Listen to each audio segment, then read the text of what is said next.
সম্পদের প্রয়োজন হলে 4টি সূরা একসাথে পড়বেন, আল্লাহ পাক রব্বুল আলামিন আপনার সম্পদকে বৃদ্ধি করে দিবেন। এটা আমার কথা নয়, তিরমিজি শরীফের 2895 নম্বর হাদিসের ভিতর রয়েছে। আনাস ইবনে মালিক রাদিয়াল্লাহু তাআলা আনহু থেকে বর্ণিত, নবীজি সাল্লাল্লাহু আলাইহি ওয়াসাল্লামের কাছে একবার এক ব্যক্তি এসেছে। নবী সাল্লাল্লাহু আলাইহি ওয়াসাল্লাম বলেছেন, তুমি কি বিয়ে করেছো? হাল তাজাওয়াজতা ফুলান? নবী সাল্লাল্লাহু আলাইহি ওয়াসাল্লাম জিজ্ঞেস করেছেন, অমুক কি তুমি কি বিয়ে করেছো?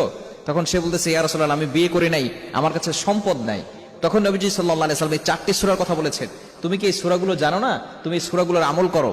বিশেষ করে সূরা ইখলাস, 1 নম্বরে সূরা ইখলাস। ইখলাস হচ্ছে একেবারে ছোট্ট একটি সূরা, তবে এই সূরার ভিতর অনেক ফজিলত রয়েছে।